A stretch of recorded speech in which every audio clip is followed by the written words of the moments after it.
Alhamdulillah, wassalatu wassalamu ala rasulillah wa ala alihi wassahaba. Louange à Allah, que les éloges et le salut soient sur Muhammad ainsi que sur sa famille et l'ensemble de ses compagnons. Aujourd'hui, nous voyons un point en particulier en lien avec les 10 premiers jours de Dhul Hijjah. Est-il recommandé, relève-t-il de la tradition du messager de jeûner durant les 9 premiers jours du mois? Et nous voyons donc une réponse donnée par le cher Mohammed ibn Salih al-Uthaymin rahimahullah. سئل الشيخ هل ثبت عن الرسول عليه الصلاة والسلام أنه صام 10 ذي الحجة? Le cheikh fut questionné en ces termes. Le jeûne de la décade de Dhul Hijjah par le prophète est-il confirmé?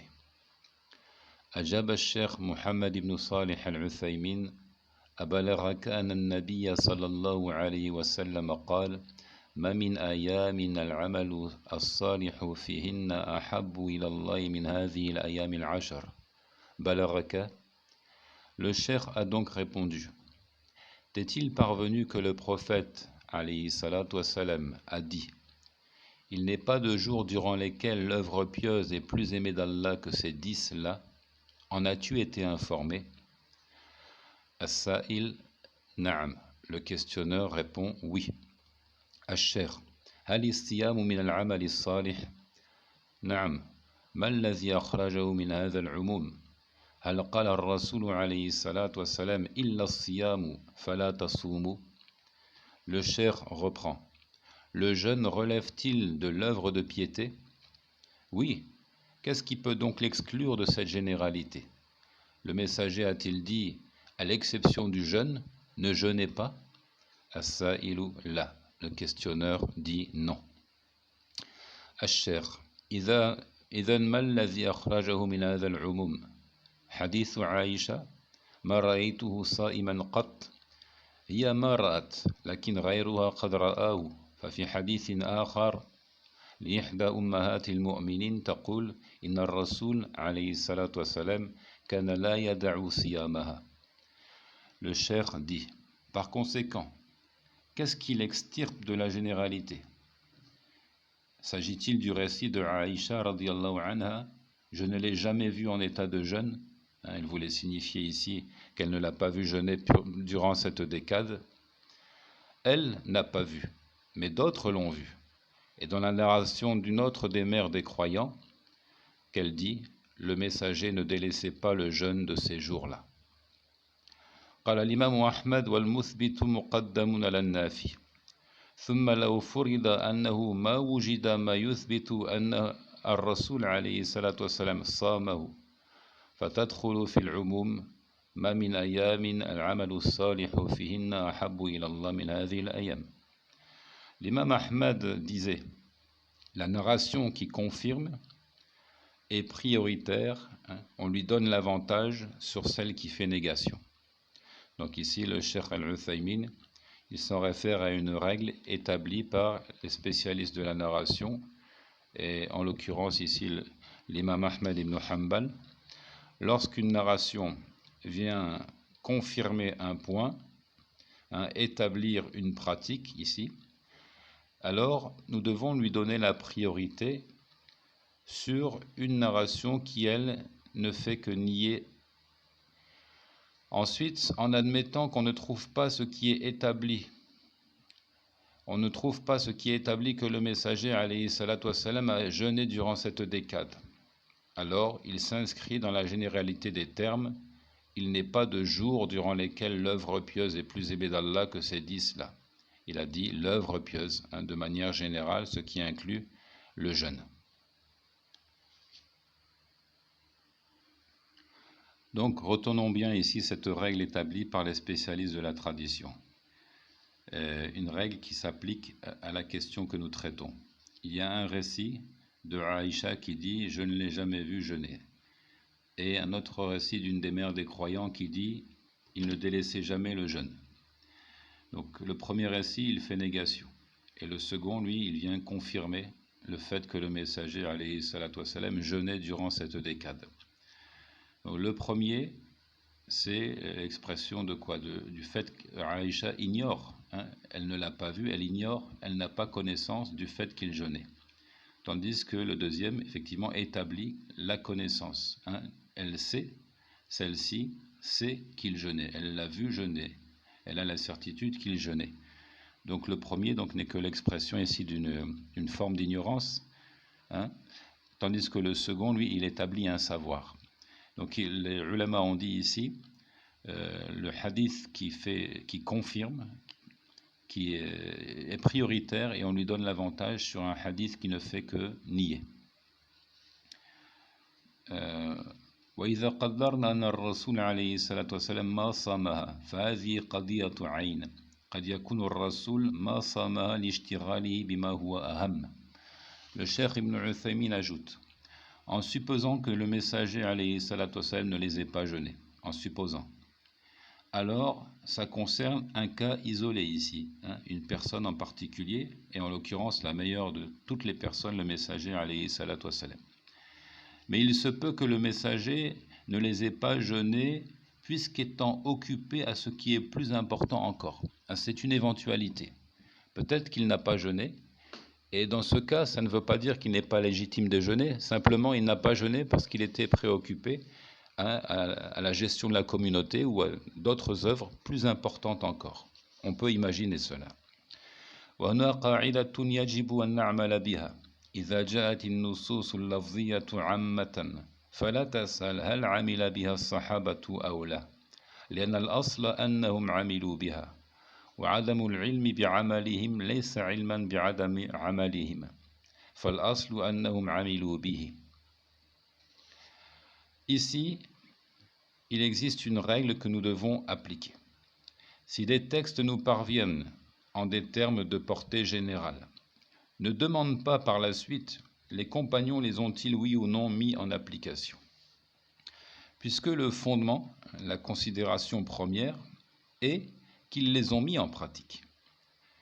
L'absence de savoir n'est pas un savoir. Donc ça, c'est encore une autre règle qui rejoint celle que j'avais évoquée il y a quelques instants. Donc ignorer quelle fut la pratique des compagnons ne revient pas à savoir qu'ils ne posaient pas de tels actes. Nous partons plutôt du principe qu'ils appliquaient tous ces textes. ثم لو فرض وهو فرض محال أنهم لم يعملوا بها فهل نحن نسأل عن عمل الصحابة أو عن قول الرسول يوم القيامة عن قول الرسول كما قال عز وجل ويوم يناديهم فيقول ماذا أجبتم المرسلين. De plus, en émettant l'hypothèse invraisemblable, qui ne les ait pas appliqués, serons-nous interrogés sur les actes des compagnons ou plutôt sur la parole du messager d'Allah au jour de la résurrection? Évidemment, sur la parole du messager.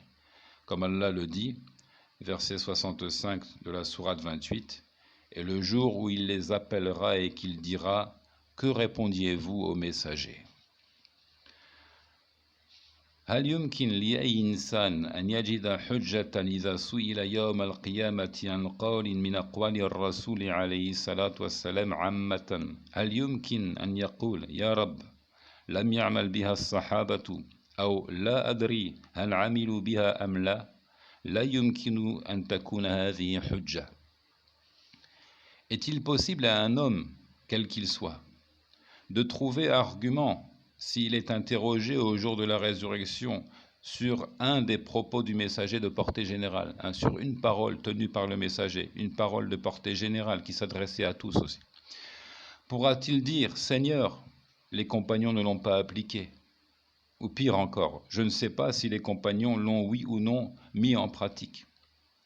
Cela ne peut constituer, dit le cheikh, un argument en sa faveur. Ça ne peut lui servir au jour de la rétribution. لذلك نحن نأسف في بعض الناس الذين شككوا المسلمين في هذه القضية وقالوا إن صيامها ليس بالسنة سبحان الله.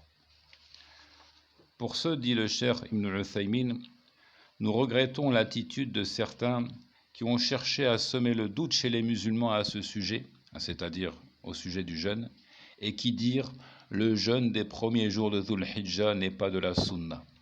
Gloire à Allah. أنا أخشى أن يعاقبهم الله عز وجل يوم القيامة كيف يقول الرسول عليه الصلاة والسلام ما من أيام العمل الصالح فيهن أحب إلى الله من هذه الأيام العشر وندع العمل الصالح الذي قال الله تعالى عنه إنه لي وأنا أجزي به سبحان الله. Je crains fort, dit le cher, qu'Allah les châtie au jour de la résurrection.